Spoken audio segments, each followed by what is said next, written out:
ഹരേ ഹരേ. ഹരേ കൃഷ്ണ കൃഷ്ണ കൃഷ്ണ ഹരേ ഹരേ. ഹരേ രാമ രാമ രാമ ഹരേ ഹരേ. ഹരേ കൃഷ്ണ. ഓം അജ്ഞാനതിമിരാന്ധസ്യ ജ്ഞാനാഞ്ജനാശലാകയാ ചക്ഷുരുന്മീലിതം യേന തസ്മൈ ശ്രീഗുരുവേ നമഃ. ശ്രീചൈതന്യമനോഭീഷ്ടം സ്ഥാപിതം യേന ഭൂതലേ സ്വയം രൂപാ ഗദാ മഹ്യം ദദാതി സ്വപദാന്തികം. വന്ദേഹം ശ്രീഗുരു ശ്രീയുതപദകമലം ശ്രീഗുരും വൈഷ്ണവാംശ്ച ശ്രീരൂപം സാഗ്രജാതം സഹഗണ രഘുനാഥാന്വിതം ത്വം സജീവം സാദ്വൈതം സാവധൂതം പരിജനസഹിതം കൃഷ്ണ ചൈതന്യദേവം ശ്രീരാധാകൃഷ്ണപാദാൻ സഹഗണ ലളിതാ ശ്രീവിശാഖാന്വിതാംശ്ച. ഹേ കൃഷ്ണ കരുണാ സിന്ധു ദീനബന്ധോ ജഗത്പതേ ഗോപേശ ഗോപികാകാന്ത രാധാകാന്ത നമോസ്തുതേ.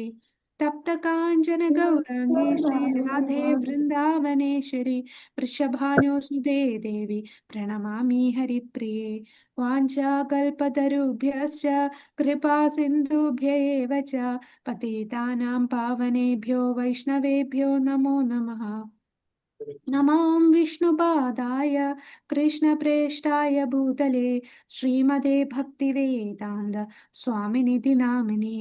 നമസ്തേ സരസ്വതേ ദേവേ ഗൗരവാണി പ്രചാരിണേ നിർവിശേഷ ശൂന്യവാദി പാശ്ചാത്യ ദേശധാരിണേ. ജയ ശ്രീകൃഷ്ണ ചൈതന്യ പ്രഭു നിത്യാനന്ദ ശ്രീ അദ്വൈത ഗദാധര ശ്രീവാസാദി ഗൗരഭക്തവൃന്ദ. ഹരേ കൃഷ്ണ കൃഷ്ണ കൃഷ്ണ ഹരേ ഹരേ. ഹരേ രാമ രാമ രാമ ഹരേ ഹരേ. ഹരേ കൃഷ്ണ കൃഷ്ണ കൃഷ്ണ ഹരേ ഹരേ. ഹരേ രാമ രാമ രാമ ഹരേ ഹരേ. ഹരേ കൃഷ്ണ കൃഷ്ണ കൃഷ്ണ ഹരേ ഹരേ. ഹരേ രാമ രാമ ഹരേ ഹരേ.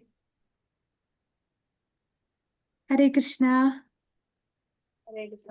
ഹരേ കൃഷ്ണ. ശ്രീ രാധാകൃഷ്ണൻ ടെമ്പിൾ ഇസ്കോൺ മാംഗ്ലൂരിന്റെ ഭക്തിശാസ്ത്രി ക്ലാസ്സിലേക്ക് എല്ലാവർക്കും സ്വാഗതം. ഹരേ കൃഷ്ണ. നമ്മളപ്പോ അധ്യായം 2 ഇപ്പോൾ ഏത് ശ്ലോകം വരെ എടുത്തു?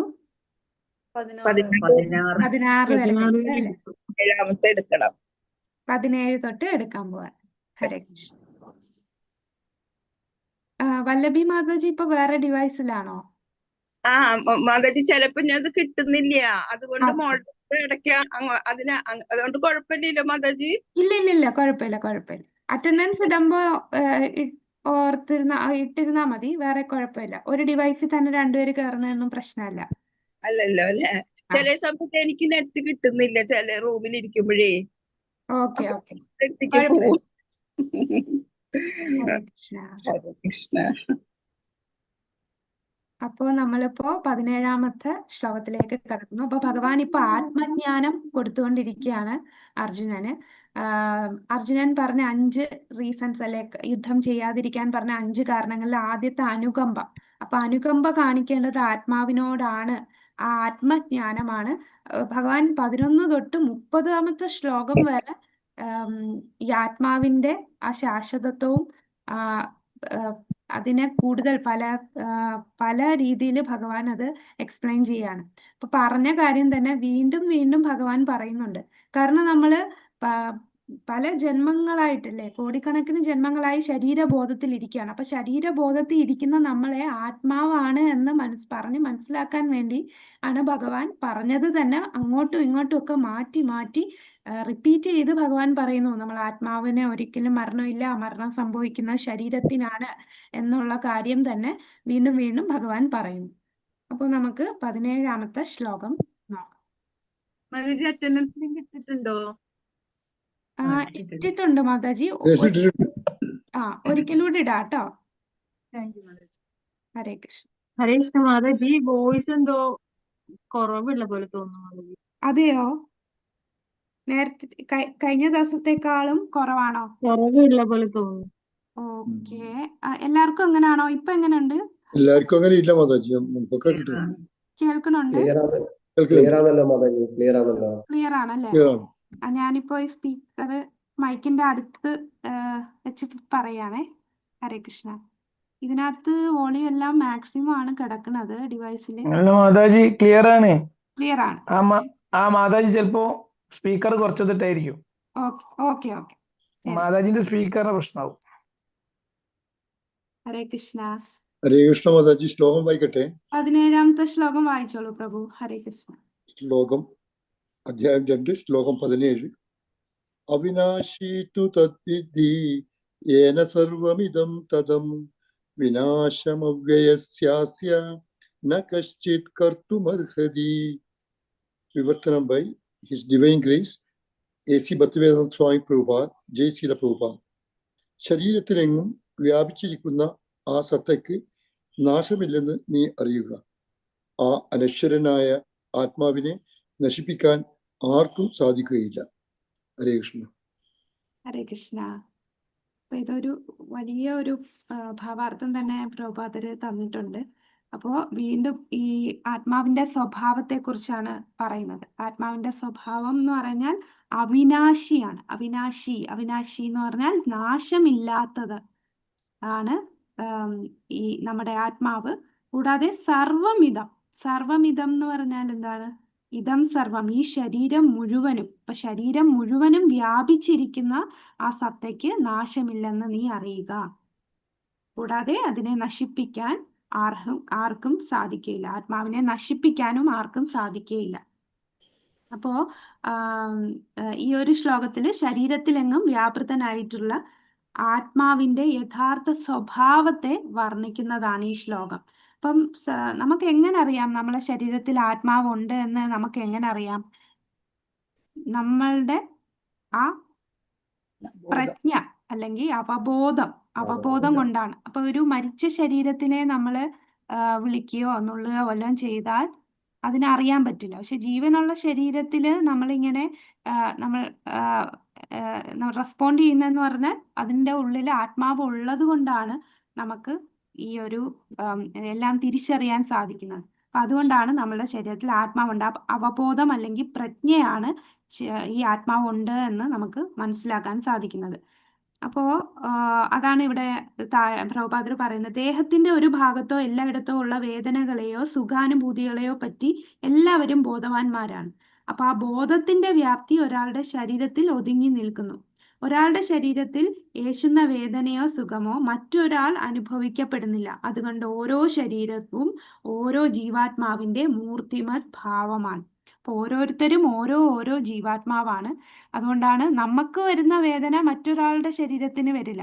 ആ ശരീരത്തിന് മാത്രമേ ആ വേദന വരൂ. അതായത് ആ ശരീരത്തിൽ ആത്മാവ് ഇരിക്കുന്നതുകൊണ്ടാണ് നമുക്ക് വേദന അനുഭവിക്കുന്നത്.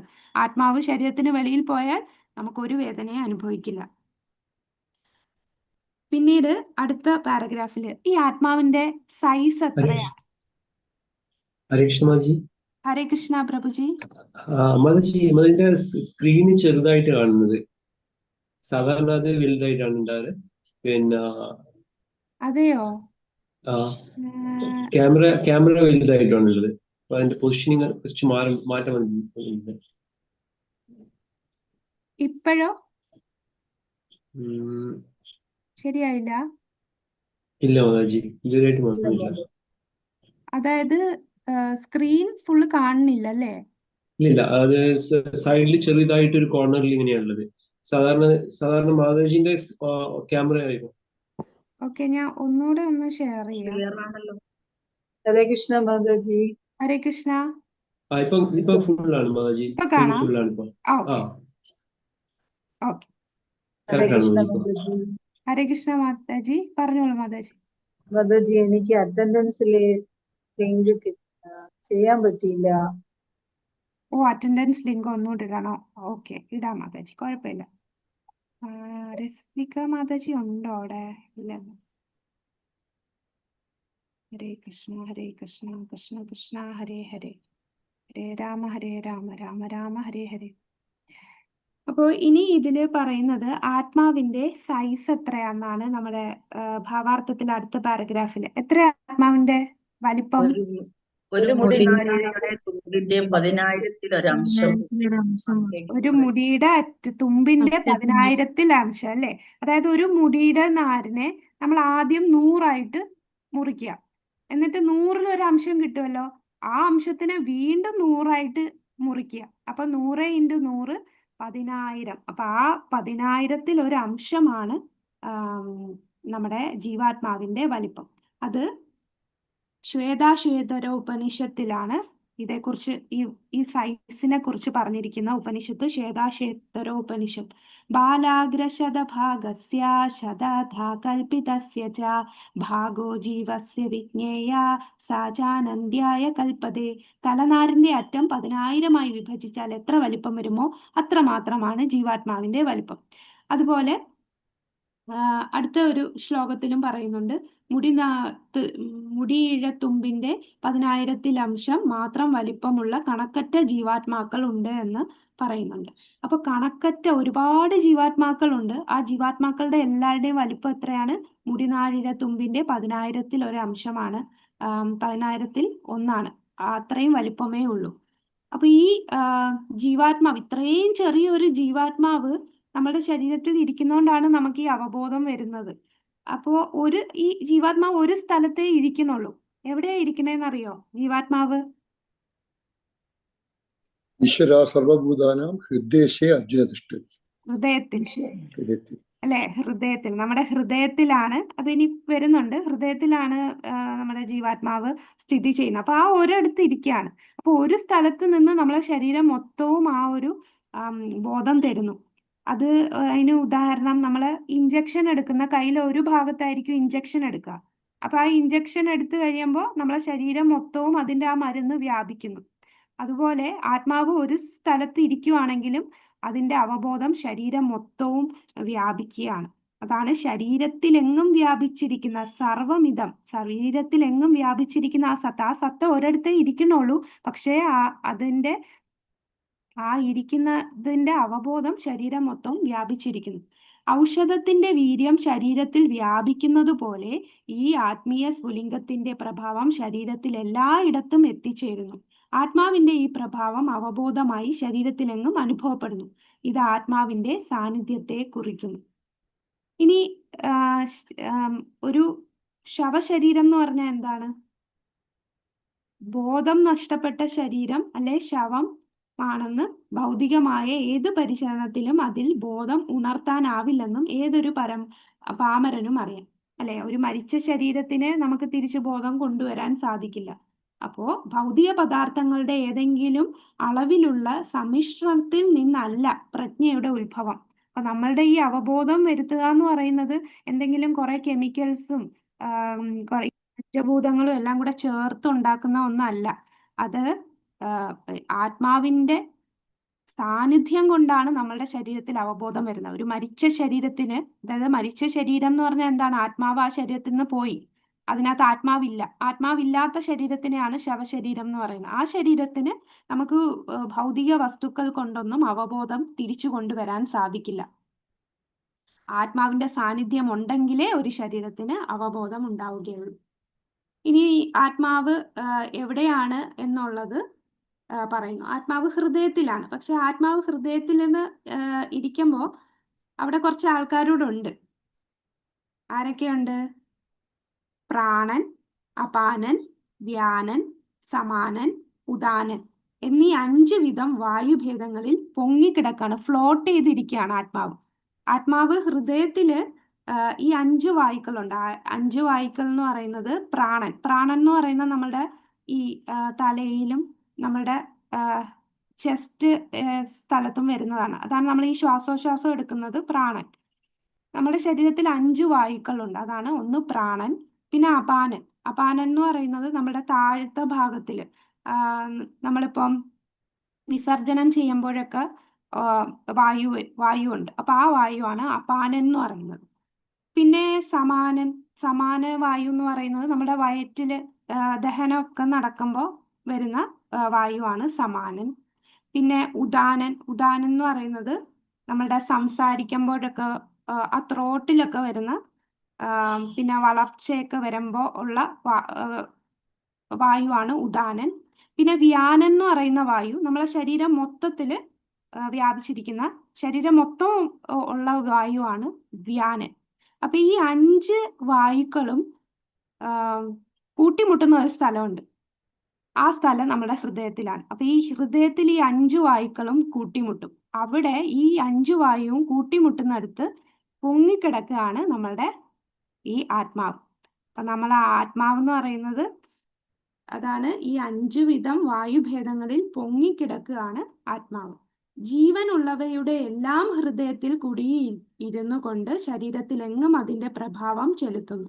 5 വിധം ഭൗതിക വായുക്കളുടെ മാലിന്യത്തിൽ നിന്ന് വിമുക്തനാകുമ്പോൾ അതിന്റെ ആത്മപ്രഭാവം വെളിപ്പെടുന്നു.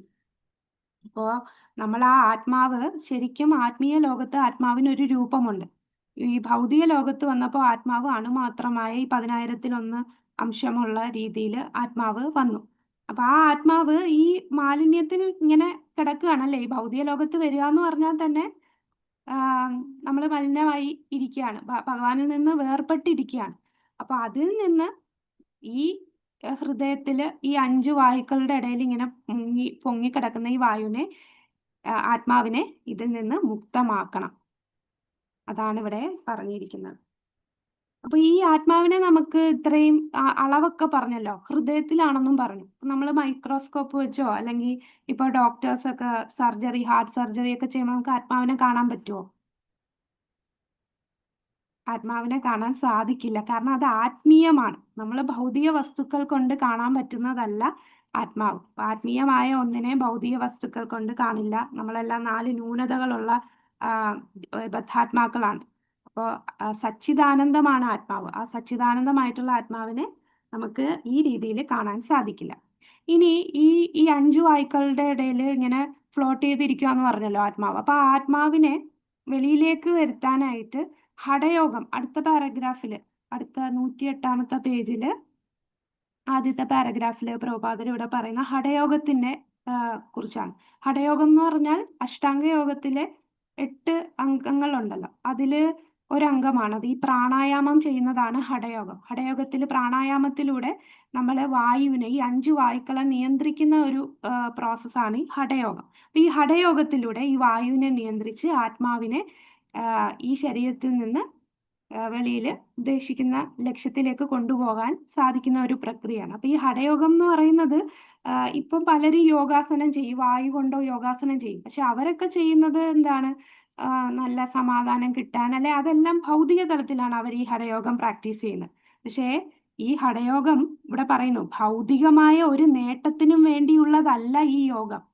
ഭൗതികാന്തരീക്ഷത്തിലെ കുരുക്കിൽ നിന്ന് അണുമാത്രനായ ആത്മാവിനെ മോചിപ്പിക്കുക എന്നതാണ്. അങ്ങനെ ഈ വായുവിൽ പൊങ്ങിക്കിടക്കുന്ന ആത്മാവിനെ ഈ ശരീരത്തിൽ നിന്ന് മോചിപ്പിക്കാൻ വേണ്ടി ചെയ്യുന്ന ഒരു യോഗയാണ് ഹഠയോഗം. അപ്പൊ ഹഠയോഗം എന്ന് പറയുന്നത് ഈ ശ്വാസവായു പ്രപഞ്ചത്തെ കൺട്രോൾ ചെയ്യുന്നതാണ്. ഈ ശ്വാസത്തെ കൺട്രോൾ ചെയ്യുന്ന ഈ 5 ശ്വാസം ഉണ്ടല്ലോ, അതിനെ കൺട്രോൾ ചെയ്യുന്നതാണ്.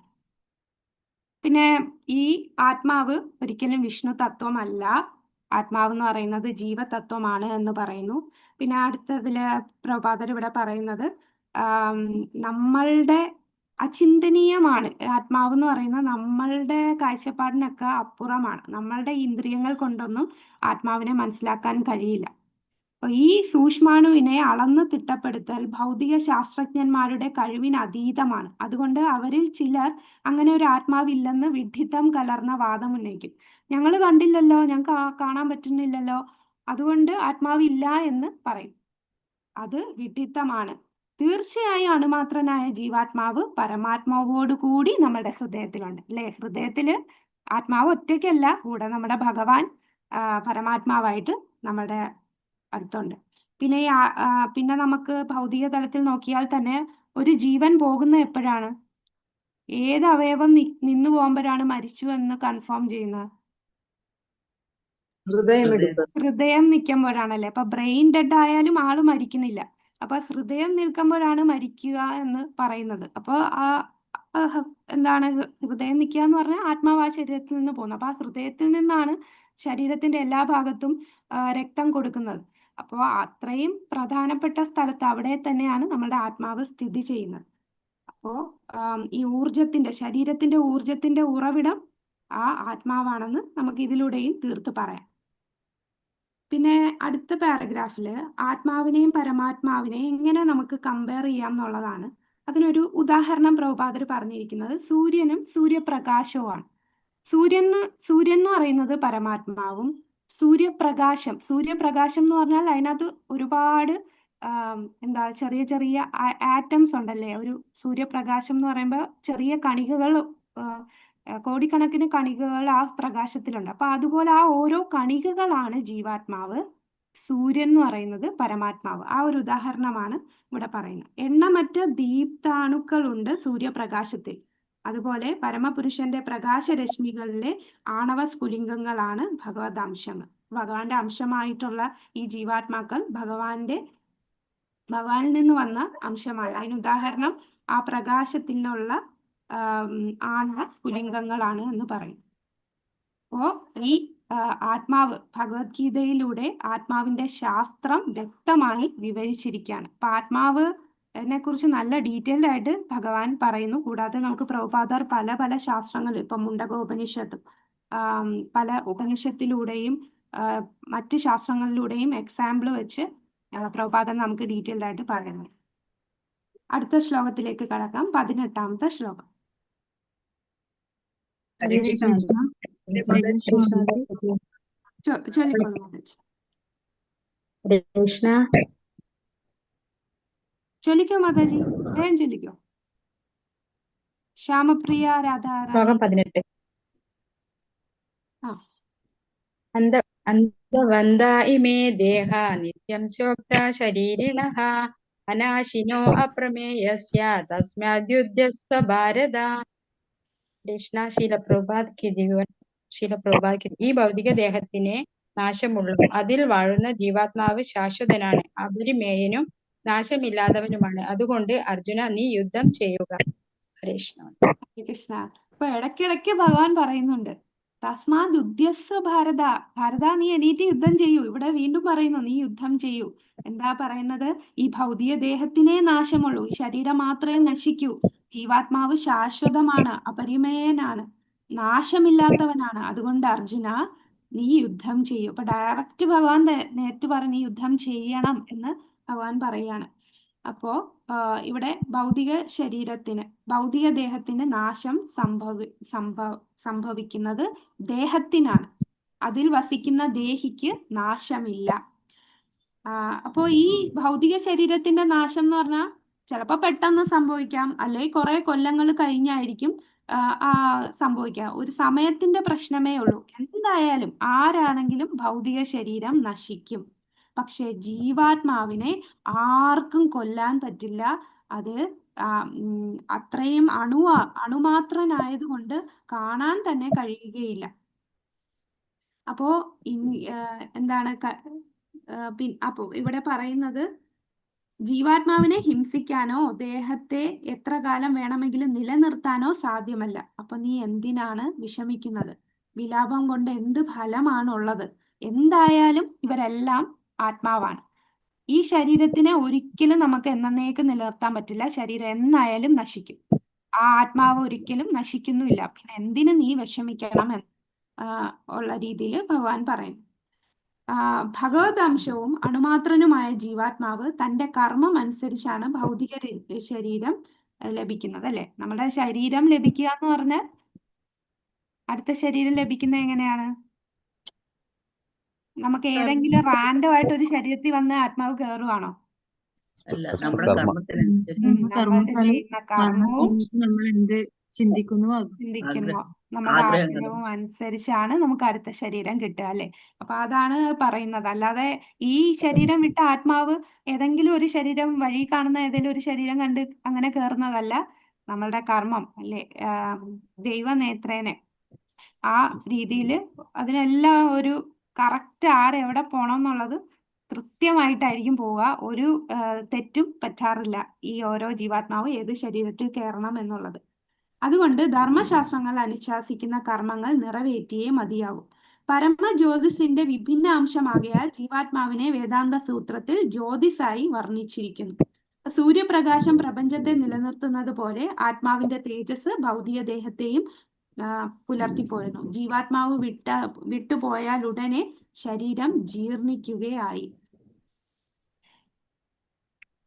അതുകൊണ്ട് ഭഗവാൻ പറയുന്നു, ഭൗതിക ശരീരം പരിഗണനകൾക്കായി മതാചാരങ്ങൾ ഉപേക്ഷിക്കാതെ യുദ്ധം ചെയ്യാനാണ് ഭഗവാൻ അർജുനനോട് ഉപദേശിക്കുന്നത്.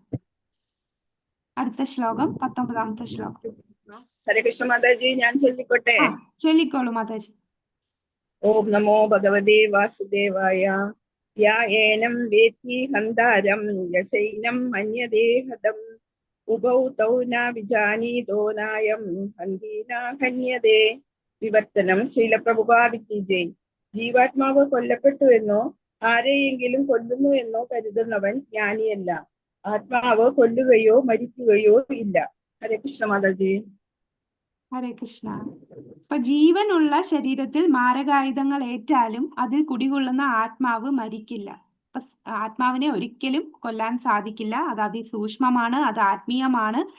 നമ്മൾ കൊല്ലുക എന്ന് പറഞ്ഞാൽ അത് ശരീരത്തിനെ മാത്രമേ ബാധിക്കുന്നുള്ളൂ. അതാണ് ഇവിടെ പറയുന്നത്. ശാരീരിക ഹിംസയെ പ്രോത്സാഹിപ്പിക്കുകയല്ല ഇത് ചെയ്യുന്നത്, അല്ലെ? അപ്പൊ ചിലർ വിചാരിക്കും ഇവരെല്ലാം ആത്മാവല്ലേ, അപ്പൊ ഞാൻ ഒരാളെ കൊന്നാൽ എന്താ തെറ്റ്, ആ ആത്മാവ് മരിക്കുന്നില്ലല്ലോ എന്ന് പറഞ്ഞ് ആരെ വേണേലും കൊല്ലാനല്ല പ്രോത്സാഹിപ്പിക്കുന്നത്, അല്ലെ? നമ്മൾക്ക് ഒന്നിനെയും ഹിംസിക്കാൻ വേദശാസ്ത്രങ്ങൾ പറയുന്നില്ല. എന്നാൽ ആധികാരികമായിട്ടുള്ള വ്യക്തിക്ക് ഹിംസ അനുവദിക്കും. അതാണ് ഒരു എക്സാമ്പിൾ പറയാമോ? പ്രഭുപാദര് പലയിടത്തും എക്സാമ്പിൾ പറഞ്ഞിട്ടുണ്ട്. ഒരു ജഡ്ജിക്ക് ഇങ്ങനെ തൂക്കിക്കൊല്ലാൻ അധികാരമുണ്ട്, അതാണോ മാതാജി? പട്ടാളക്കാരുടെ ഇതാണ്. പട്ടാളക്കാരല്ലേ? പട്ടാളക്കാർക്ക് തന്റെ രാജ്യത്തിന് ഭീഷണിയായി വരുന്ന ആൾക്കാരെ യുദ്ധത്തിന് പോകുമ്പോൾ കൊല്ലണം. അതാണ് ധർമ്മം. ആ കൊല്ലുക എന്ന് പറഞ്ഞാൽ അത് പാപമല്ല, അത് വിധിക്കപ്പെട്ട ധർമ്മമാണ്. ആ കർമ്മം ചെയ്യുന്നു. എന്നാൽ അതേ പട്ടാളക്കാരൻ സ്വന്തം വീട്ടിന്റെ അപ്പുറത്തുള്ള ആളുമായിട്ട് വസ്തു തർക്കമായി, അങ്ങനെ എൻ്റെ കയ്യിൽ തോക്കുണ്ട്, ഞാൻ പട്ടാളക്കാരനാണെന്നും പറഞ്ഞ് കൊന്നാലോ അത് ശിക്ഷ ഏൽക്കേണ്ടി വരും. പിന്നെ മറ്റൊരു ഉദാഹരണം പ്രഭുപാദർ പറയുന്ന, ഒരു ജഡ്ജിക്ക് എന്താ ഒരു ജഡ്ജിക്ക് കൊലശിക്ഷ വിധിക്കാം, അതായത് വേറൊരാൾ വന്ന് അത് ചെയ്യാൻ സാധിക്കില്ല. അപ്പൊ ജഡ്ജി അങ്ങനെ കൊലശിക്ഷ വിധിച്ച് തൂക്കിലേറ്റിയാൽ അത് ഇനി വരുന്ന ഭാവാർത്ഥത്തിൽ പറയുന്നുണ്ട്, മനുസംഹിതയില് ഒരു രാജാവ് ഒരു തെറ്റ് ചെയ്ത ആളെ വധശിക്ഷ വിധിച്ചാൽ അത് ആ വ്യക്തിക്ക് ചെയ്യുന്ന ഒരു ഗുണമാണെന്ന് പറയും. അതെന്തുകൊണ്ടാ? ആ ജന്മത്തോടെ തന്നെ ആ കർമ്മഫലം അനുഭവിച്ചിട്ട് പോയല്ലോ, നെക്സ്റ്റ് ഇതിൽ അനുഭവിക്കേണ്ടി വരില്ല, അല്ലെ? പക്ഷെ ഇന്ന് നമ്മളുടെ ഈ സമൂഹത്തില് ഒരു കൊലശിക്ഷ എന്ന് പറഞ്ഞാൽ അത്ര അപൂർവമായുള്ള കേസുകൾക്ക് മാത്രമേ അത് വിധിക്കുകയുള്ളൂ. അത് വിധിച്ചാലും പല ആൾക്കാരും അത് അംഗീകരിക്കുന്നില്ല, അല്ലെ? അപ്പൊ പക്ഷേ മനുസംഹിത അനുസരിച്ച്, വേദശാസ്ത്രങ്ങൾ അനുസരിച്ച് അത് ആ ആത്മാവിനോട് ചെയ്യുന്ന ഒരു അനുഗ്രഹമാണ്. കാരണം അവർ അത്രയും പാപം ചെയ്തു, ഇപ്പൊ ഈ ജന്മം കൊണ്ട് അതങ്ങ് തീരും. അപ്പൊ അങ്ങനെ ആധികാരികമായിട്ടുള്ളവർക്ക് ചെയ്യാം. ഇപ്പൊ രാജാവിന് അതനുസരിച്ച് വിധിക്കാം, പക്ഷെ കാണുന്നവരെ അങ്ങോട്ടും ഇങ്ങോട്ടും വിധിക്കാം, അത് പാപമായിരിക്കും. ഇവിടെ അർജുനൻ ചെയ്യുന്നത് പാപമാവുമോ? ഇല്ല. അർജുനൻ ചെയ്യുന്ന അർജുനൻ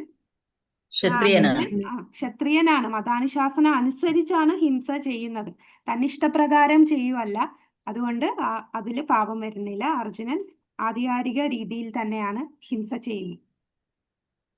അടുത്ത ശ്ലോകം 20ാമത്തെ ശ്ലോകം.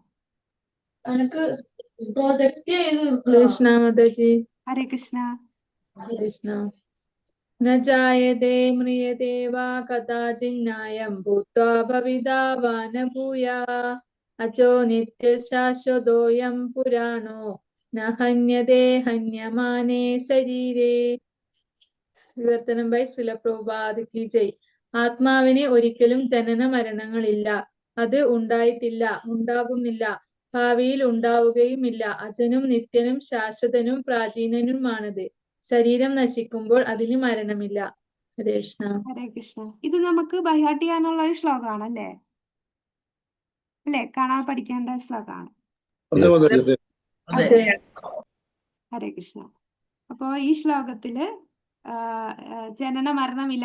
നേരത്തെ പറഞ്ഞ സെയിം തന്നെ ഭഗവാൻ വീണ്ടും വീണ്ടും റിപ്പീറ്റ് ചെയ്യാണ്. ആത്മാവ് മരിക്കുന്നില്ല, ആത്മാവ് മരിക്കില്ല, ശരീരമാണ് മരിക്കുന്നത്. അപ്പം വീണ്ടും അതിനെ വേറൊരു രീതിയിൽ ഭഗവാൻ പറയുന്നു, ആത്മാവിനൊരിക്കലും ജനന മരണങ്ങളില്ല, ആത്മാവ് ജനിക്കുന്നുമില്ല. മരിക്കുക എന്ന് പറഞ്ഞാൽ ജനിച്ചാലല്ലേ മരിക്കുക, ആത്മാവ് ജനിക്കുന്നുമില്ല, ജനനവും ഇല്ല, മരണവും ഇല്ല.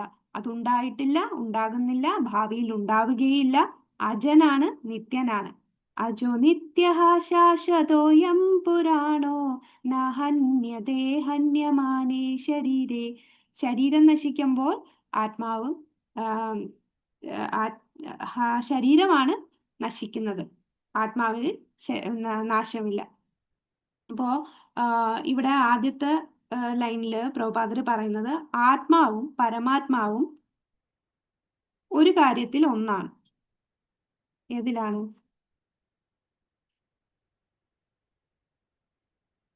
പരമാത്മാവിനെ പോലെയാണ്. ക്വാളിറ്റിയുടെ കാര്യത്തിൽ. ക്വാളിറ്റി, ക്വാളിറ്റി ഗുണത്തിൽ ഒന്നാണ് അല്ലേ? ഗുണത്തിൽ ഒന്നാണ്, അളവിലല്ല. അപ്പൊ നമ്മൾ ആചിന്ത്യ ഭേദാഭേദ തത്വം അനുസരിച്ച് ഈക്വലും ആണ് എന്നാൽ ഡിഫറെന്റും ആണെന്ന് പറയുന്നത്. അപ്പൊ ക്വാളിറ്റി വൈസ് ആത്മാവും പരമാത്മാവും ഒന്നാണ്. അപ്പൊ ശരീരത്തിന് പോലെ അതിന് മാറ്റങ്ങൾ സംഭവിക്കില്ല അല്ലെ? പരമാത്മാവിന് മാറ്റമില്ല, എന്നും നിത്യമാണ് പരമാത്മാവ്, അതുപോലെ ആത്മാവും നിത്യമാണ്. നമ്മളെ ശരീരത്തിന് മാറ്റം സംഭവിക്കും. നമ്മളെ ക്ലോസ്ഡ് ബുക്കിൽ വരുന്ന ഒരു ക്വസ്റ്റ്യൻ ആണ്, 6 വിധം മാറ്റങ്ങൾക്ക് അധീനമാണ് ശരീരം. ഏതൊക്കെയാണ് 6 വിധത്തിലുള്ള മാറ്റം? ജനനം, ജനിക്കുന്നതിന് മുമ്പ് ആദ്യം അമ്മയുടെ വയറ്റില് ഉണ്ടാകുന്നു, പിന്നെ ഭൂമിയിൽ ജനിക്കുന്നു, രണ്ടാമത്തെ. മൂന്നാമത്തത് ഉത്പാദനം, പിന്നെ വളരുന്നു. ആ ലൈൻ അതൊന്ന് മാർക്ക് ചെയ്തോളൂ. നമ്മുടെ ബുക്കിൽ 20ാമത്തെ ഈ ശ്ലോകത്തിലെ ഭാവാർത്ഥത്തില് 6 വിധം മാറ്റങ്ങൾക്ക് അധീനമാണ് ശരീരം. കണ്ടോ? 6 വിധം മാറ്റങ്ങൾക്ക് അധീനമാണ്. എന്തൊക്കെയാണ്?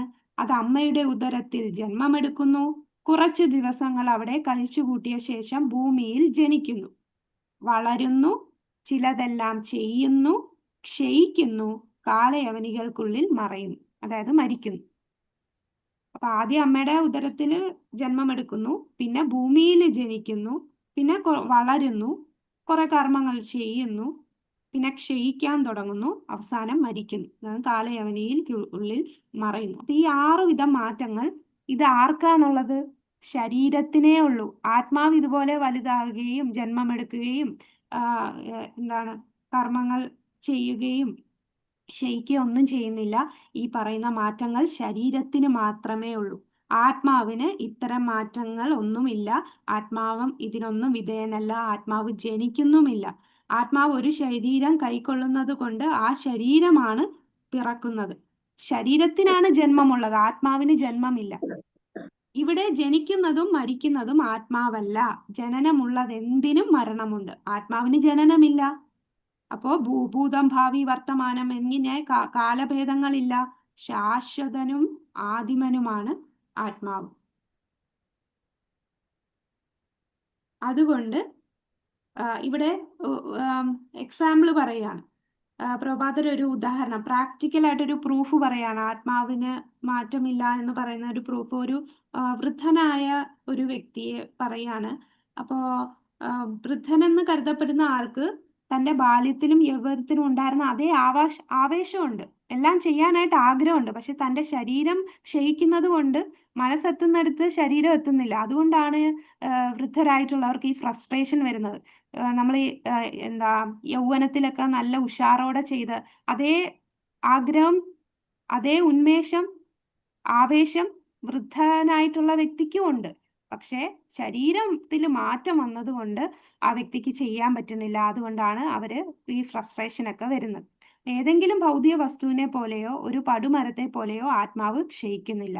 ആത്മാവിന് ഉപോത്പന്നങ്ങളുമില്ല. അതായത് ആത്മാവ് പ്രത്യുത്പാദനം ഒന്നും ചെയ്യുന്നില്ല, അതൊക്കെ ശരീരമാണ് ചെയ്യുന്നത്. ആത്മാവ് വേറൊരു ആത്മാവിനെ പ്രൊഡ്യൂസ് ചെയ്യുന്നില്ല. എല്ലാ ആത്മാവും ഓരോ വ്യക്തിത്വമാണ്. അതിന് ജനനമില്ല, മരണമില്ല, അത് നിത്യനാണ്, ഒരു മാറ്റവും ഇല്ല. അതിങ്ങനെ ഒരു ശരീരത്തിൽ നിന്ന് മറ്റൊരു ശരീരത്തിലേക്ക് ഇങ്ങനെ മാറി മാറി പോകുന്നു എന്നേ ഉള്ളൂ. ഇതാണ് നമ്മൾ റീഇൻകാർണേഷൻ എന്ന് പറയുന്നത് അല്ലെ? ആ ആത്മാവ് അടുത്ത ശരീരത്തിൽ കയറുമ്പോഴാണ് നമ്മൾ പുനർജന്മം എന്ന് പറയുന്നത്. ഇപ്പോ ഈ ഇടയ്ക്ക് ഒരു പുനർജന്മത്തിന്റെ കേസ് വന്നത്, ഈ ഇടയ്ക്കല്ല, അത് 1983 നടന്ന ഒരു ടിറ്റു സിംഗ് എന്ന് പറയുന്ന ഒരു വ്യക്തി, ഉത്തർപ്രദേശിലുള്ള വ്യക്തി. അതാരെങ്കിലും കേട്ടിരുന്നോ? ഇപ്പോ ഈ ഇടയ്ക്ക് ഒരു ഇസ്കോൺ ടെമ്പിളില് ആ വ്യക്തിയെ ലൈവായിട്ട് വിളിച്ച് ഉള്ള ഒരു കോൺവെർസേഷൻ ഉണ്ടായിരുന്നു. കഴിഞ്ഞ ജന്മം ഓർമ്മയുണ്ട് ആ വ്യക്തിക്ക്. അപ്പൊ ഇങ്ങനെയൊക്കെ ചില ആൾക്കാർക്ക് കഴിഞ്ഞ ജന്മം ഓർമ്മ വരുന്നത് എന്താണ്, നമുക്ക് ഈ ഭൗതികമായിട്ടുള്ള ആൾക്കാർക്ക് ആ ഒരു പ്രൂഫ് കൊടുക്കാൻ ഭഗവാൻ ചിലർക്ക് അങ്ങനെ ഒരു ഇത് കൊടുക്കുന്നതാണ്. പിന്നെ അവരുടെ കർമ്മം അനുസരിച്ചും. അതാരെങ്കിലും കണ്ടിരുന്നോ അങ്ങനെ ഒരു കേസ്? ഹരേ കൃഷ്ണ മാതാജി. പ്രഭുജി, ഹരേ കൃഷ്ണ. ഇസ്കോൺ ചൗപ്പാടിയിലെ രാധാ ഗോപിനാഥ് പ്രഭുജി പറയുന്ന കേട്ടിട്ടുണ്ടായിരുന്നു. അദ്ദേഹത്തിന്റെ ഓഡിയൻസിൽ ഒരു വ്യക്തി ഉണ്ടായിരുന്നു. അദ്ദേഹത്തെ കുറിച്ച് ചർച്ച ചെയ്യുമ്പോൾ ആ വ്യക്തി പറഞ്ഞു കേട്ടിട്ടുണ്ടായിരുന്നു. രാധാ ഗോപിനാഥ് പ്രഭുജിന്റെ ലെക്ചറിലെ. Okay, thank you Prabhu. അപ്പൊ ആ വ്യക്തി 1983 അകാലത്തില് മരണപ്പെട്ട, അത് വെടിവെച്ചാണ് കൊന്നത്. അപ്പൊ വെടിവെച്ച് കൊന്നു കഴിഞ്ഞ അദ്ദേഹം പിന്നീട് ഒരു കുട്ടിയായിട്ട് ജനിച്ചു. ആ കുട്ടിക്ക് 5 വയസ്സുള്ളപ്പോഴേ ആ കുട്ടി പറയും, ആ കുട്ടിയുടെ പേര് ടിറ്റു സിംഗ് എന്നായിരുന്നു. പക്ഷെ പറയും, ഞാൻ ടിറ്റു സിംഗ് അല്ല, ഞാൻ സുരേഷ് വർമ്മ എന്നാണ് കഴിഞ്ഞ ജന്മത്തിലെ പേര്. ഞാൻ സുരേഷ് വർമ്മയാണ്.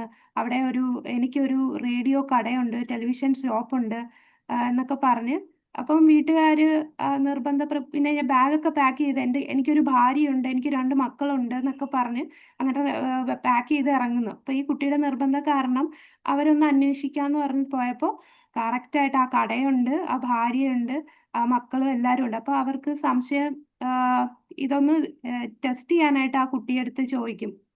ഭാര്യ പേഴ്സണലായിട്ട് മരിക്കുന്നതിന് തലേന്ന് എന്താ സംഭവിച്ചത്, ഇങ്ങനെ ഒരു സംഭവം. അത് ആ കുട്ടി ഇങ്ങോട്ട് പറയാൻ തുടങ്ങും. പിന്നെ ഈ മക്കളെ ഐഡന്റിഫൈ ചെയ്യാനായിട്ട് ഈ കുട്ടികളെ ഒരു 50 കുട്ടികളുടെ നടുക്ക് വെച്ചിട്ട് ഇതിൽ ഏതാണ് മക്കളെന്ന് ചോദിക്കും. അത് ആ കുട്ടി കറക്റ്റായിട്ട് ഐഡന്റിഫൈ ചെയ്യും. ഇപ്പൊ ആ കുട്ടി വലുതായി. ഇപ്പൊ അദ്ദേഹം ഒരു യൂണിവേഴ്സിറ്റിയിലെ പ്രൊഫസറാണ്. അപ്പൊ ആ കഴിഞ്ഞ ജന്മത്തിലെ ഓർമ്മ പറയാണ്. ഇത് അന്ന് BBC ന്യൂസ്, BBC ഒക്കെ ഇത് ന്യൂസ് ആക്കിയിട്ടുണ്ടായിരുന്നു. കാരണം അദ്ദേഹത്തിന് ഈ തലയിലാണ് വെടികൊണ്ട് മരിച്ചത്. അപ്പൊ അടുത്ത ജന്മം ജനിച്ചപ്പോ തലയില് ആ വെടികൊണ്ട സ്ഥലത്ത് ഒരു ബർത്ത് മാർക്ക് ഉണ്ട്. അപ്പൊ ആ ബർത്ത് മാർക്ക് അവര് അളന്നു നോക്കി. എന്നിട്ട് കഴിഞ്ഞ ജന്മം മരിച്ച ആ വ്യക്തിയുടെ പോസ്റ്റ്മോർട്ടം റിപ്പോർട്ട് ചെക്ക് ചെയ്ത് നോക്കി.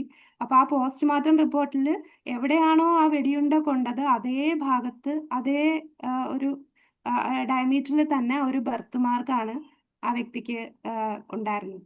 അപ്പൊ അങ്ങനെ ഒരുപാട് കേസ് ഇപ്പോഴും അദ്ദേഹത്തിന് ആ കഴിഞ്ഞ ജന്മം ആരാണ് കൊന്നതെന്നും അറിയാം, അവരെ കണ്ടു, അതെല്ലാം ഓർമ്മയുണ്ട്. പക്ഷെ അദ്ദേഹം ഇപ്പോഴുള്ള ജന്മത്തില് ഞാനിപ്പോ ഇന്ന വ്യക്തിയാണ്, അതുകൊണ്ട് ഞാൻ ഇനി കഴിഞ്ഞ ജന്മത്തില് ഒന്നും അങ്ങോട്ട് പോയി അതിനെ കുറിച്ച് അന്വേഷിക്കുന്ന ഈ ഒരു ജന്മത്തിൽ മുന്നോട്ട് പോവാണ്. അപ്പൊ ഈ നമ്മളുടെ ഉള്ളില് മത്തസ്മൃതി ജ്ഞാനം അപോഹനം വെച്ചാലേ ഭഗവാനാണ് നമുക്ക് ഓർമ്മയൊക്കെ തരുന്നത്. നമുക്ക് നമ്മുടെ അമ്മയുടെ വയറ്റിൽ കിടന്നതോ കഴിഞ്ഞ ജന്മം ഒന്നും ഓർമ്മയില്ല. ഇദ്ദേഹത്തിന് ഓർമ്മയുണ്ട്. അപ്പൊ ആ ഒരു അവസ്ഥ എന്തായിരിക്കും? കഴിഞ്ഞ ജന്മത്തിനെ കുറിച്ച് ഓർത്ത് എന്തുമാത്രം നമ്മൾ വിഷമിക്കും അല്ലേ? ഭഗവാൻ ആ ഒരു ഓർമ്മ തരാത്തത് ഒരു ഭാഗ്യം തന്നെയാണ്. അപ്പൊ ഇങ്ങനെ ചില റെയർ കേസസ് വരുമ്പോ നമുക്ക് ഇതൊരു പ്രൂഫാണ്. ഭൗതികമായിട്ടുള്ള ആൾക്കാർക്ക് റീഇൻകാർണേഷൻ ഉണ്ട്, ആത്മാവ് അടുത്ത ശരീരത്തിൽ കയറുന്നു, ആത്മാവ് നശിക്കുന്നില്ല എന്നുള്ളതിനൊരു പ്രൂഫായിട്ട് നമുക്ക് പറയാം. അങ്ങനെ ഒരുപാട് കേസസ് ഉണ്ട്. ഇപ്പം അമേരിക്കയില് മറ്റേ വേൾഡ് ട്രേഡ് സെന്ററിൽ ആ ട്വിൻ ടവറിൽ ടെററിസ്റ്റ് അറ്റാക്ക് വന്നപ്പോൾ ഒരു വ്യക്തി മുകളിലത്തെ നിലയിൽ മരിക്കുന്നുണ്ട്. അതേ വ്യക്തി വേറൊരു കുട്ടിയായിട്ട് വന്നു. ആ കുട്ടിയുടെ ഒരു ഇന്റർവ്യൂ എടുക്കുന്നുണ്ട്. അത് ഫോറിനേഴ്സ് ആണ്. അപ്പൊ ആ കുട്ടി പറയാം, എനിക്ക് വലിയ ബിൽഡിംഗ് കാണുമ്പോൾ പേടിയാണ്, ഞാൻ മോളിൽ നിന്ന് താഴെ വീണു, ഞാൻ വീണാണ് മരിച്ചതെന്നൊക്കെ പറഞ്ഞു. അപ്പൊ എന്റെ പേരൻസിനൊക്കെ വിഷമായിരുന്നു. പിന്നീട് അന്വേഷിച്ചപ്പോൾ എന്നിട്ട് ഈ കുട്ടി പറയുന്നു, ഞാൻ ഇന്ന വ്യക്തിയാണ്, ഞാൻ ഇവിടുത്തെ ഒരു എഞ്ചിനീയർ ആയിരുന്നു.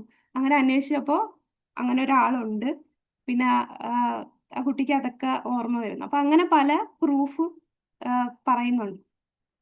അപ്പൊ നമുക്ക് ഈ സാധാരണ ഭക്തിയിൽ തുടക്കമായിട്ട് വരുന്നവർക്ക് നമുക്ക് ഇന്ന പ്രൂഫൊക്കെ കാണിച്ച് അവർക്ക് അതൊരു വിശ്വാസത്തിൽ വരുത്താൻ നമുക്ക് ഭഗവാൻ അവിടെ ഇവിടെയൊക്കെ ഓരോ കേസസ് നമുക്ക് തരുന്നുണ്ട്. ഗാന്ധിജി പറഞ്ഞിട്ടില്ലേ?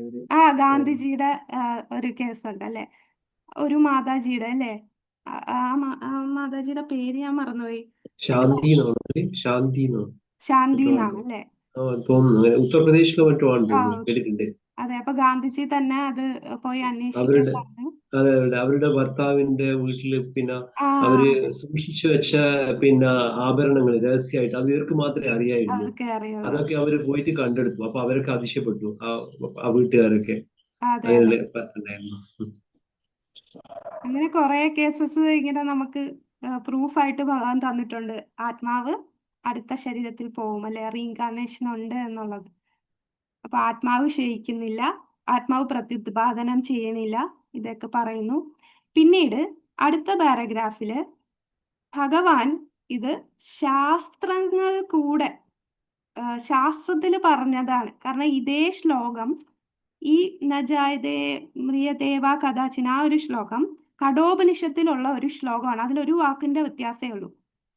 നജായതേ മ്രിയതേവാ വിപശ്ചിനായം കുതശ്ചിന്ന ബഭൂവ കശ്ചിത് അജോ നിത്യഃ ശാശ്വതോയം പുരാണോ ന ഹന്യതേ ഹന്യമാനേ ശരീരേ.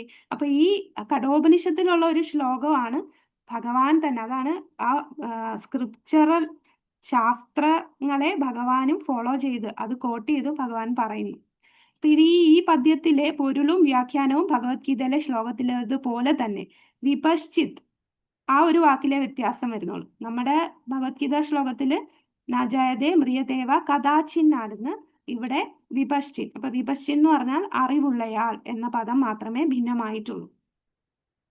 ഇനി അടുത്ത പാരഗ്രാഫില് പ്രഭുപാദർ ഒരു എക്സാമ്പിൾ പറയാണ്. ആകാശത്തിലെ സൂര്യൻ ഉണ്ടെങ്കിലും ചിലപ്പോൾ മേഘങ്ങളുടെ മൂടൽ കൊണ്ടോ മറ്റോ കണ്ടില്ലെന്ന് വരാം.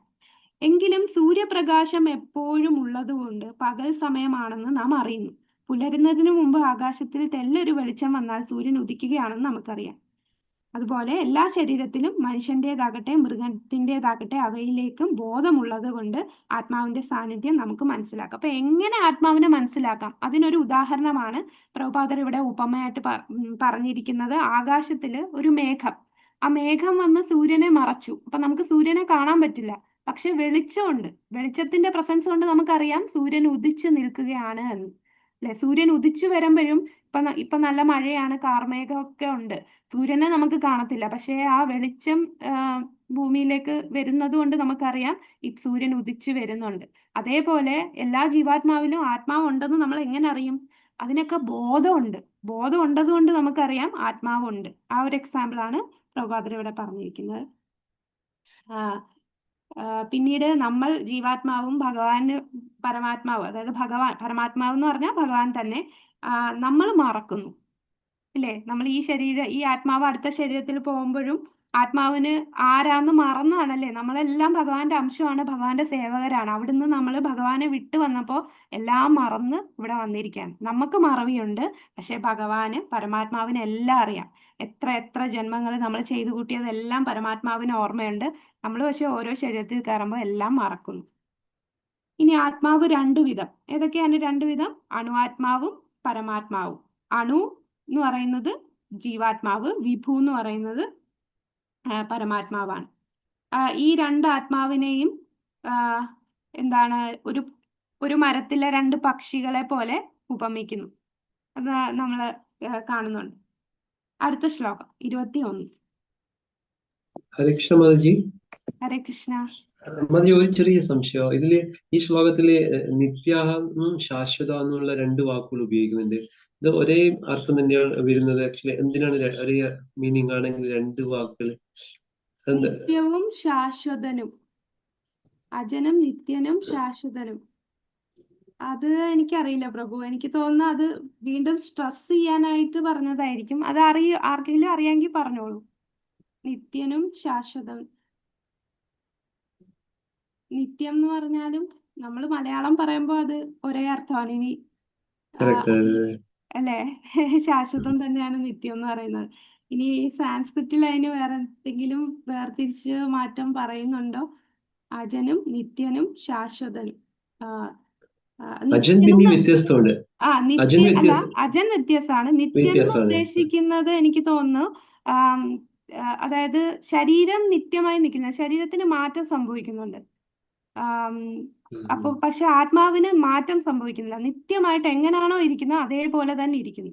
പിന്നെ ശാശ്വതം എന്ന് പറഞ്ഞാൽ അതൊരിക്കലും മരിക്കുന്നില്ല, നശിച്ചു പോകുന്നില്ല. അപ്പൊ അതും ശാശ്വതമാണ്.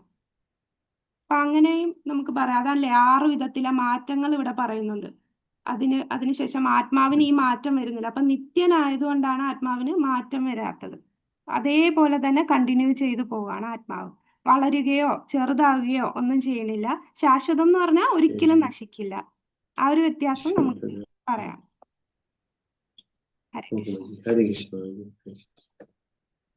21 ഞാൻ ചൊല്ലട്ടെ എങ്കിൽ പെട്ടെന്ന് ചെല്ലാം. നമുക്ക് 8:50 വേദാവിനാശിനം നിത്യം യായേന മജവ്യയം കഥം സ പുരുഷ പാർത്ഥാകം ഘാതയതി ഹന്തികം.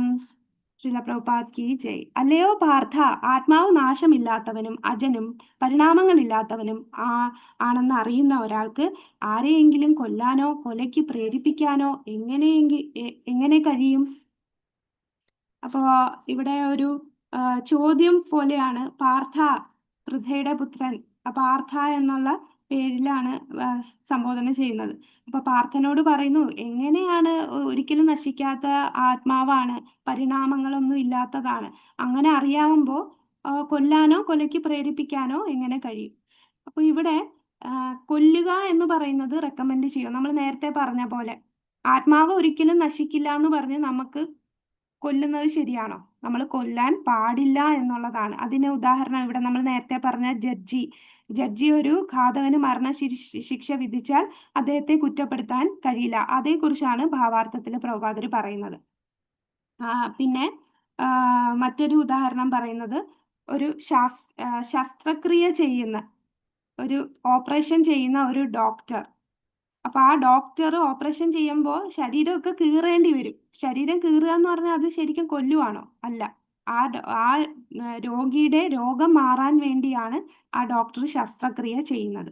അതേപോലെയാണ് കൃഷ്ണന്റെ നിർദ്ദേശപ്രകാരം അർജുനൻ ഈ കർമ്മം യുദ്ധം ചെയ്താൽ അവിടെ പാപഫലങ്ങൾ ഉണ്ടാകില്ല. അത് ശരിക്കും ശുദ്ധീകരിക്കുകയാണ് ചെയ്യുന്നത്. ഭഗവാൻ എന്തു പറയുന്നു അത് അതുപോലെ ചെയ്താൽ നമ്മൾ അത് ശുദ്ധീകരിക്കുകയാണ്. അപ്പൊ ഈ സർജിക്കൽ ഓപ്പറേഷൻ ചെയ്യുന്ന ഒരു ശസ്ത്രക്രിയയുടെ ഉദ്ദേശം രോഗിയെ കൊല്ലാനല്ല, മറിച്ച് ആ രോഗം മാറ്റുകയാണ് ചെയ്യുന്നത് പോലെ ഭഗവാൻ പറയുന്നത് പോലെ ചെയ്യണം എന്നുള്ളതാണ്. പിന്നെ ഈ പാരഗ്രാഫിലാണ് മനുസംഹിതയിൽ പറഞ്ഞ പോലെ ഒരു കൊലയാളിയെ തൂക്കിക്കൊല്ലുന്നത് ആ കൊലയാളിക്ക് ഗുണമാണ്. അപ്പൊ ഭഗവാൻ പറയുന്ന പോലെ കൊല്ലുക എന്ന് പറഞ്ഞാൽ ആ ഭഗവാന്റെ മുമ്പിൽ നിന്ന് മരിക്കുന്ന ആ ജീവാത്മാക്കൾക്കും ഗുണകരമാണ്. കൂടാതെ ഭഗവാന്റെ നിർദ്ദേശം പാലിച്ച അർജുനനും അത് ഗുണകരമാണ്. അവിടെ പാപമൊന്നും വരില്ല, അത് ശുദ്ധീകരിക്കേ ഉള്ളൂ. അടുത്ത ശ്ലോകം 22ാമത്തെ ശ്ലോകം. വാസാംസി ജീർണാനി യഥാ വിഹായ നവാനി ഗൃഹ്ണാതി നരോപരാണി തഥാ ശരീരാണി വിഹായ ജീർണാന്യന്യാനി സംയാതി നവാനി ദേഹി. അപ്പൊ വളരെ എളുപ്പമുള്ള രീതിയിൽ ഭഗവാൻ പറഞ്ഞു തരികയാണ്. നമ്മൾ എല്ലാ ദിവസവും വസ്ത്രം എല്ലാവരും വസ്ത്രം ധരിക്കുന്നുണ്ട്. എല്ലാവരും വസ്ത്രം എന്താണ്, അത് ചീത്തയാകുമ്പോൾ പുതിയ വസ്ത്രം വാങ്ങിക്കുന്നു. അതേ ആ ഒരു ഉദാഹരണം വെച്ച് ഭഗവാൻ ഇവിടെ പറയുന്നു, പഴകിയ ഉടുപ്പുകൾ മാറ്റി പുതിയവ എടുത്തണിയുന്നത് പോലെ ജീർണിച്ച് ഉപയോഗിക്കാൻ കൊള്ളാത്തതായ ഭൗതിക ശരീരങ്ങൾ ഉപേക്ഷിച്ച് ദേഹി പുതുദേഹങ്ങൾ സ്വീകരിക്കുന്നു. ദേഹി എന്ന് പറഞ്ഞാൽ ആരാണ്? ദേഹി എന്ന് പറഞ്ഞാൽ ആത്മാവ് പുതിയ ശരീരം. അപ്പൊ ഈ മരിച്ച് കഴിഞ്ഞ് അടുത്ത ശരീരം കയറുക എന്ന് പറഞ്ഞാൽ നമ്മളൊരു ഉടുപ്പ് മാറ്റി, പഴകിയ ഉടുപ്പ് മാറ്റി പുതിയ ഉടുപ്പ് ഇടുന്നത് പോലെ ഉള്ളൂ. അപ്പൊ നമ്മളിപ്പോ കടയിൽ പോയിട്ട് ഒരു ഡ്രസ്സ് വാങ്ങിക്കുന്നു, പുതിയ ഒരു ഡ്രസ്സ് വാങ്ങിക്കുന്നു. നമ്മൾ പുതിയ ഡ്രസ്സ് വാങ്ങിക്കുമ്പോൾ എങ്ങനെയാ? നമ്മൾ ഏതെങ്കിലും ഒരു ഡ്രസ്സ് എടുക്കുകയാണോ? നമ്മൾ എങ്ങനെയാ എടുക്കുക? നമ്മൾ ഡ്രസ്സ് ക്വാളിറ്റി ഒക്കെ നോക്കി നമുക്ക് ഇഷ്ടപ്പെട്ട നമ്മളെ ടേസ്റ്റിനൊത്ത നമ്മളെ പാകമായിട്ടുള്ള വസ്ത്രം എടുക്കും. നമ്മുടെ കയ്യിലാകെ 2000 രൂപയേ ഉള്ളൂ. പക്ഷെ ആ ഇഷ്ടമുള്ള വസ്ത്രം എടുത്തപ്പോൾ ആ വസ്ത്രത്തിന് 10,000 രൂപയാണ്. അപ്പൊ എന്ത് ചെയ്യും? വാങ്ങിക്കാൻ പറ്റുമോ? വാങ്ങിക്കാൻ പറ്റില്ല. അപ്പൊ നമ്മളുടെ കയ്യിൽ എത്ര രൂപയുണ്ടോ അതനുസരിച്ച് നമുക്ക് ഇഷ്ടമുള്ള ആ 2000 രൂപയ്ക്കകത്ത് നമുക്ക് ഇഷ്ടമുള്ള, നമുക്ക് പാകമുള്ള, ക്വാളിറ്റി ഉള്ള ഉണ്ടെങ്കിൽ നമുക്ക് എടുക്കാനായിട്ട് സാധിക്കും.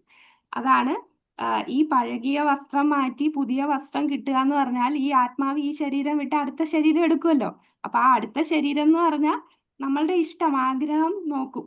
നമ്മളുടെ ആഗ്രഹം എന്ന് പറഞ്ഞാൽ നമ്മളുടെ ആ ജീവിതത്തിലെ ആഗ്രഹമാണ് നമ്മൾ അവസാന നിമിഷം വരുന്നത്, അല്ലെ? അന്ധകാലേച്ച മാമ. നമ്മൾ അവസാനം മരിക്കുമ്പോൾ നമ്മളുടെ മനസ്സിൽ വരുന്നത് നമ്മളുടെ ജീവിതം മൊത്തവും നമ്മൾ ചെയ്ത അല്ലെ? Death is an examination, life is A preparation എന്ന് പറയും. അപ്പൊ ലൈഫിൽ എന്താണോ നമ്മുടെ ഉള്ളിലുള്ള ആ ആഗ്രഹം, അതനുസരിച്ചായിരിക്കും അവസാനത്തെ ആഗ്രഹം. ആ ആഗ്രഹവും നോക്കും, കൂടാതെ നമ്മുടെ കർമ്മം നോക്കും. നമ്മളെ കർമ്മപ്രകാരം നമ്മളുടെ ആഗ്രഹം നമ്മൾ ചെയ്ത കർമ്മത്തിനപ്പുറമായിരിക്കും. നമുക്ക് യോഗ്യതയില്ലാത്തതായിരിക്കും ആഗ്രഹിക്കുന്നത്. പക്ഷെ നമ്മളെ കർമ്മം അനുസരിച്ച് നമ്മുടെ ആഗ്രഹം കൂടെ മാച്ച് ആവുന്ന രീതിയിൽ നമുക്ക് ഒരു ശരീരം കിട്ടും. അതാണ് കർമ്മണ ദൈവനേത്രേണ. അപ്പൊ ആ ഭാഗം പരമാത്മാവിന്റെ കാരുണ്യം കൊണ്ട് ജീവാത്മാവിന് അടുത്ത ശരീരം, അണുമാത്രനായ ജീവാത്മാവിന് ഇഷ്ടം അനുസരിച്ച് ഒരു ശരീരമാണ് അടുത്തത് കിട്ടുന്നത്. അതാണ് ഇവിടെ പറയുന്നത്. ആദ്യത്തെ പാരഗ്രാഫിൽ കഴിഞ്ഞ ശ്ലോകത്തിൽ പറഞ്ഞ കാര്യം പറയുന്നു. രണ്ടാമത്തെ പാരഗ്രാഫിൽ ഇതാണ് കർമ്മണ ദൈവനേത്രേനെ. അപ്പൊ പരമാത്മാവാണ് അല്ലെ? പരമാത്മാവ് എല്ലാവരുടെ നമ്മളുടെ ഉള്ളിൽ പരമാത്മാവ് ഉണ്ട്. ആ പരമാത്മാവ് എന്താ ചെയ്യുക? എല്ലാം വീക്ഷിച്ചുകൊണ്ടിരിക്കുകയാണ്. ഉപദൃഷ്ടാനു മന്ദാശ. അദ്ദേഹം നമ്മുടെ ആഗ്രഹങ്ങൾ സാധിച്ചു തരുന്നു. നമ്മൾ ചെയ്യുന്ന എല്ലാ പ്രവൃത്തിയും വീക്ഷിച്ചുകൊണ്ടിരിക്കുകയാണ്. അപ്പോൾ ഇവിടെ രണ്ട് കിളികൾ, ഒരേ വൃക്ഷത്തിൽ ഇരിക്കുന്ന രണ്ട് കിളികളോടാണ് മുണ്ടകോപനിഷത്തിലും ശ്വേതാശ്വേതരോപനിഷത്തിലും ഈ രണ്ടിടത്തും എക്സ്പ്ലെയിൻ ചെയ്യുന്നതാണ് ഈ വൃക്ഷത്തിൽ ഇരിക്കുന്ന രണ്ട് കിളികൾ. അപ്പൊ ആ വൃക്ഷത്തിൽ ഇരിക്കുന്ന രണ്ട് കിളികൾ എന്ന് പറയുന്നത്, ഇതിനകത്ത് എല്ലാ ശ്ലോകവും ഇല്ല കേട്ടോ, പ്രധാനപ്പെട്ടതേ ഉള്ളൂ. ആരൊക്കെയാണ് ഈ വൃക്ഷത്തിൽ ഇരിക്കുന്ന രണ്ട് കിളികൾ? ഒന്ന് ഭഗവാൻ ജീവാത്മാവ്, ഒന്ന് പരമാത്മാവ്. ജീവാത്മാവും പരമാത്മാവും. അപ്പൊ ഈ രണ്ട് കിളികളും ഒരേപോലെ പ്രവർത്തിച്ചുകൊണ്ടിരിക്കുകയാണോ? ഒരു കിളി എന്താണ് അതിലെ ഫലങ്ങളെല്ലാം ഭക്ഷിച്ചുകൊണ്ടിരിക്കുന്നു, മറ്റേ കിളി എല്ലാം നോക്കിക്കൊണ്ടിരിക്കുന്നു. ഇതിൽ ആരാണ് ജീവാത്മാവ്, ആരാണ് പരമാത്മാവ്? ഫലം ഭക്ഷിക്കുന്നത് ജീവാത്മാവും നോക്കിക്കൊണ്ടിരിക്കുന്നത് പരമാത്മാവും. പരമാത്മാവ്. അപ്പൊ ആ ഒരു വ്യത്യാസമാണ് ഇതില് ഈ ഒരു ശ്വേതാശ്വതരോപനിഷത്തിലും പിന്നെ മുണ്ടകോപനിഷത്തിലും പറയുന്നതാണ്. ആ ജീവാത്മാവ്, വൃക്ഷത്തിന്റെ ഫലങ്ങൾ ആസ്വദിക്കുന്നത് ജീവാത്മാവ്, അതെല്ലാം വീക്ഷിച്ചു ഇരിക്കുന്ന സുഹൃത്തിനെ പോലെ ഇരിക്കുന്നത് പരമാത്മാവ്. അപ്പൊ എപ്പോഴാണോ നമ്മൾ ആ പരമാത്മാവിനോട് മുഖം തിരിഞ്ഞ് നോക്കുന്നത്, അപ്പോഴാണ് നമുക്ക് മുക്തിയിലേക്ക് പോകാൻ സാധിക്കുന്നത്. അപ്പോ ഇവിടെ അർജുനൻ ഒരു ജീവാത്മാവും ഭഗവാൻ കൃഷ്ണൻ പരമാത്മാവുമാണ്. അപ്പൊ ആ ജീവാത്മാവായിട്ടുള്ള അർജുനൻ ഭഗവാന്റെ അടുത്ത് മുഖം നോക്കി ഭഗവാനെ ശരണം പ്രാപിക്കുകയാണ്. അപ്പോ ആ ആത്മാവിന് ഇനിയൊരു ശരീരം ലഭിക്കാത്ത രീതിയിൽ മുക്തിയിലേക്ക് എത്താൻ സാധിക്കും. അപ്പൊ ആ ആത്മാവിന് ഇങ്ങനെ പല ശരീരങ്ങൾ മാറി മാറിക്കൊണ്ടിരിക്കുകയാണല്ലേ. 84 ലക്ഷം ജീവജാലങ്ങളിലൂടെ ഈ ആത്മാവ് കടന്നുപോയി ഇങ്ങനെ ഇരിക്കുകയാണ്. അപ്പൊ എന്നാണോ ഈ ജീവാത്മാവ് പരമാത്മാവിനെ ശരണം പ്രാപിക്കുന്നത്, അപ്പോൾ ഈ ശരീരം മാറുന്നതിൽ നിന്ന് മുക്തി നേടാൻ സാധിക്കും. അപ്പോൾ ഭഗവാനെ പിന്നീട് ലാസ്റ്റ് പാരഗ്രാഫിൽ ഇവിടെ പറയുന്നത്, പിന്നെ ഇവിടെ ഭഗവാൻ ഇവിടെ ഒരു റെഫറൻസ് ആയിട്ട് മുണ്ടകോപനിഷത്തിൽ ഒരു റെഫറൻസ് പറയുന്നുണ്ട്. ഈ ഒരേ വൃക്ഷത്തിൽ മേലിരിക്കുന്ന രണ്ടുപേരിയ്ക്കുന്നെങ്കിലും ഭോക്താവായ പക്ഷി ഉത്കണ്ഠാകുലനും ദുഃഖിതനുമാണ്. നമ്മളിപ്പോ പറഞ്ഞ കാര്യമാണ് പറയുന്നത്. അപ്പോൾ അടുത്ത പാരഗ്രാഫില് അർജുനൻ ഒരു ഉദാഹരണമായി അല്ലെ, ഒരു ജീവാത്മാവ് എങ്ങനെയാണ് പ്രവർത്തിക്കേണ്ടതെന്ന് അർജുനൻ ഒരു എക്സാമ്പിൾ ആണ്. ഭഗവാനിൽ നിന്ന് ശ്രവിക്കുകയാണ് അർജുനൻ ഭഗവാൻ എന്ത് പറയുന്നു അത് കേൾക്കുകയാണ്. അപ്പൊ ആ ഭഗവാനിൽ നിന്ന് ശ്രവിക്കുന്നതോടെ അദ്ദേഹത്തിന് കൃഷ്ണന്റെ മഹത്വങ്ങൾ മനസ്സിലാക്കാനും അങ്ങനെ ശോക വിലാപാദികളിൽ നിന്ന് മുക്തനാകുവാനും കഴിയും. ഇനി അടുത്ത പാരഗ്രാഫിൽ പറയുന്നത്, ഇപ്പോ ഈ എന്താണ് ഗുരുവിനെയും പിന്നെ ഗുരുവായി ദ്രോണാചാര്യരെയും പിന്നെ മുത്തശ്ശനായിട്ടുള്ള ഭീഷ്മരെയും വധിക്കുന്നതിൽ ആണല്ലോ കൂടുതൽ വിഷമം. അപ്പൊ അവരൊക്കെ വൃദ്ധരാണ്. അപ്പൊ വൃദ്ധരായിട്ട് ആയിട്ടുള്ളവരുടെ ദേഹപരിണാമങ്ങളിൽ നീ ദുഃഖിക്കണ്ട. എന്താണ് അവർക്ക് നല്ലൊരു ശരീരം കിട്ടും അല്ലെ. ഒന്നെങ്കിൽ അവര് നല്ല കർമ്മം ചെയ്തിട്ടുണ്ട്, മഹാന്മാരായത് കൊണ്ട് തന്നെ അവർക്ക് ഒന്നെങ്കിൽ ഉപരിലോകം അല്ലെങ്കിൽ അവർക്ക് ആത്മീയ ശരീരം തന്നെ ലഭിക്കും. അതുകൊണ്ട് ഏത് രീതിയിൽ നോക്കിയാലും അർജുന നീ വിലപിക്കേണ്ട കാര്യമില്ല എന്ന് ഈ ശ്ലോകത്തിൽ പറയുന്നു. ഹരേ കൃഷ്ണ. നമുക്ക് അടുത്ത ശ്ലോകം കൂടെ നോക്കാം. നൈനം ചിന്തന്തി ശസ്ത്രാണി നൈനം ദഹതി പാവകഃ ന ചൈനം ക്ലേദയന്ത്യാപോ ന ശോഷയതി മാരുതഃ. ഇവിടെ 4 കാര്യങ്ങൾ പറയുന്നുണ്ട്. എന്തൊക്കെയാണ്? ആത്മാവിനെ ആയുധങ്ങൾ കൊണ്ട് മുറിക്കാൻ പറ്റില്ല, അഗ്നി കൊണ്ട് ദഹിപ്പിക്കാൻ പറ്റില്ല, വെള്ളത്തിന് നനയ്ക്കാനോ കാറ്റിന് ശോഷിപ്പിക്കാനോ സാധിക്കില്ല അല്ലെ. ആത്മാവിനെ ഇത് എന്ന് പറഞ്ഞാൽ ഈ 4 കാര്യങ്ങൾ നമ്മൾ നമ്മളുടെ ശരീരത്തിൽ ചെയ്യുന്ന നമ്മൾ വെട്ടിക്കൊല്ലുക എന്ന് പറയുന്നുണ്ട് ഇല്ലേ? ചിലരെ വെട്ടിക്കൊല്ലും, ചിലരെ കത്തിച്ചു കളയും, ചിലരെ മുക്കിക്കൊല്ലും. പിന്നെ കാറ്റിന് ശോഷിപ്പിക്കുക, കാറ്റത്ത് പറന്നു പോവാ. ഇപ്പം എന്തേലും ടൊർണാഡോ അല്ലെങ്കിൽ ഈ കൊടുങ്കാറ്റ് വന്ന് പറന്ന് എവിടെയെങ്കിലും പോയി ഇടിച്ച് മരിക്കുന്നു. അപ്പൊ ഇതെല്ലാം ശരീരത്തിന് വരുന്നേ. അപ്പൊ ആ ശരീരത്തിന് വരുന്ന ക്ലേശങ്ങൾ വെച്ച് ഭഗവാൻ പറയാണ് ഈ പറയുന്ന കാര്യമൊന്നും ആത്മാവിനെ ബാധിക്കില്ല. ആത്മാവിനെ കത്തിച്ചു കളയാൻ പറ്റില്ല ആയുധങ്ങൾ കൊണ്ട്. ഇപ്പൊ അർജുനൻ ആയുധം അമ്പും വില്ലുമായിട്ട് നിൽക്കുകയാണ്. അപ്പൊ ആയുധം വെച്ചാണ് ഓരോരുത്തരെ വധിക്കുന്നത്. ആത്മാവിന് ഒന്നും സംഭവിക്കില്ല. നീ ആയുധം വെച്ച് ഒരു വ്യക്തിയെ കൊന്നാൽ ആ ശരീരമാണ് മരിക്കുന്നത്, ആത്മാവിനൊന്നും സംഭവിക്കില്ല. അതാണ് ഇവിടെ പറയുന്നത്. ആത്മാവിനെ ആയുധങ്ങൾ കൊണ്ട് മുറിക്കാൻ പറ്റില്ല, അഗ്നിക്ക് ദഹിപ്പിക്കാൻ പറ്റില്ല, വെള്ളത്തിന് നനയ്ക്കാനും കാറ്റിന് ശോഷിപ്പിക്കാനും സാധിക്കില്ല. പിന്നീട് പലതരത്തിലുള്ള ആയുധങ്ങളെ കുറിച്ചാണ്. ഇപ്പോഴത്തെ ഉള്ള ഏറ്റവും വലിയ ന്യൂക്ലിയർ ബോംബ് ഉണ്ടെങ്കിൽ പോലും, ഈ ന്യൂക്ലിയർ ബോംബ് ഇട്ടാൽ പോലും നമ്മുടെ ആത്മാവിനെ ഒന്നും ചെയ്യാൻ പറ്റില്ല. അപ്പൊ അന്ന് മഹാഭാരത യുദ്ധ സമയത്തിൽ അവര് ശസ്ത്രങ്ങളൊക്കെ മന്ത്രങ്ങൾ പറഞ്ഞ് കാറ്റ് പോലെയും വെള്ളം പോലെയും അഗ്നി പോലെയൊക്കെ അന്നത്തെ ബ്രഹ്മാസ്ത്രം പോലെയുള്ള അത്രയും വലിയ അസ്ത്രം ഇട്ടാൽ പോലും ആത്മാവിനെ ഒന്നും ചെയ്യാൻ സാധിക്കില്ല എന്ന് പറയുന്നു. ഇനി അടുത്ത പാരഗ്രാഫിലാണ് പ്രഭുപാദർ എവിടെയൊക്കെ ചാൻസ് ഉണ്ടോ അവിടെയൊക്കെ മായാവാദത്തെ ഖണ്ഡിക്കുകയാണ്. അപ്പൊ ഈ പാരഗ്രാഫിൽ മായാവാദത്തെ ഖണ്ഡിക്കുന്നതാണ്. ഈ ശ്ലോകത്തിൽ എന്താ പറഞ്ഞത്? ആത്മാവിനെ മുറിക്കാൻ പറ്റില്ല. മായാവാദികളുടെ കൺസെപ്റ്റ് അനുസരിച്ച് അവരെന്താ പറഞ്ഞിട്ടുള്ളത്? ബ്രഹ്മത്തിലാണ് ലയിച്ചിരിക്കുന്ന ആത്മാവ്. മായയുമായിട്ടുള്ള സമ്പർക്കം കൊണ്ട് അവര് ഓരോരോ രൂപം എടുത്തു വരുന്നു. അതായത് ഒന്നായിട്ടുള്ള ബ്രഹ്മത്തിൽ നിന്ന് മുറിഞ്ഞു വന്നതല്ലേ അവര് പറഞ്ഞ അനുസരിച്ച്. പക്ഷെ ഈ ശ്ലോകം അനുസരിച്ച് ആത്മാവിനെ മുറിക്കാൻ പറ്റില്ല. പിന്നെ എങ്ങനെയാണ് അത് മുറിഞ്ഞ് പലതായി മാറുന്നത്? അപ്പൊ അതാണ് പ്രഭുപാദർ ഇവിടെ മായാവാദം ബ്രഹ്മത്തിൽ നിന്ന് വന്ന പിന്നെ ആത്മാവായി എന്ന് പറയുന്നത്. ജീവാത്മാവ് എങ്ങനെ നിലവിൽ വന്നു എന്ന് അജ്ഞത മൂലം മായാശക്തിയാൽ ആവരണം ചെയ്യപ്പെട്ടു എന്ന് മായാവാദികൾക്ക് വിശദീകരിക്കാൻ സാധ്യമല്ല. എന്നും പരമാത്മാവിന്റെ വിഭിന്നാംശങ്ങളാണ്. ആത്മാവിന് ഇങ്ങനെ സെപ്പറേറ്റ് ആയിട്ട് നിൽക്കാൻ കാരണം ആത്മാവ് എന്നും സെപ്പറേറ്റ് ആണ്, ഒരിക്കലും പരമാത്മാവായിട്ട് ലയിച്ചൊന്നാവുകയില്ല. എന്നും പരമാത്മാവിന്റെ വിഭിന്ന അംശങ്ങളാണ് ആത്മാവ്. അതാണ് ആത്മാവും ഇതിങ്ങനെ മെർജ് ചെയ്യുന്നതിന് എഗൻസ്റ്റ് ആയിട്ട് പ്രഭുപാദർ ഇവിടെ പറയുന്നതാണ്. ഈ ഒരു ശ്ലോകം വെച്ചിട്ടാണ് പറയുന്നത്. അടുത്ത ക്ലാസിന്റെ സമയമായല്ലേ? ഹരേ കൃഷ്ണ. ഹരേ കൃഷ്ണ മാതാജി. നേരത്തെ പ്രഭു നിത്യഹ ശാശ്വത ചോദിച്ചതല്ലേ? ഇംഗ്ലീഷിൽ നിത്യഹ എന്നുള്ളതിന് എറ്റേണൽ എന്നും ശാശ്വത എന്നുള്ളതിന് പെർമനന്റ് എന്നാണ് മാതാജി കൊടുത്തിരിക്കുന്നത്. അപ്പൊ ഞാൻ പറഞ്ഞതിന്റെ നേരെ തിരിച്ചാണല്ലേ ഇംഗ്ലീഷില്? ശാശ്വത പെർമനന്റ് അതാണ്. Okay thank you mataji. Hare Krishna. അപ്പൊ സംഭവം ഇത് തന്നെയല്ലേ, ഈ ഒരു വ്യത്യാസം. അതായത് മാറ്റം വരണില്ല, പിന്നെ എറ്റേണലും ആണ്, ഒരിക്കലും നശിക്കണില്ല എന്നുള്ളത്. ഓക്കെ ഹരേ കൃഷ്ണ. നമ്മളിപ്പോ 23 ആയിട്ടുള്ള അല്ലേ? ഞാൻ 27 വരെ നിൽക്കുമെന്ന് വെച്ചതാണ്. കുഴപ്പമില്ല. അപ്പൊ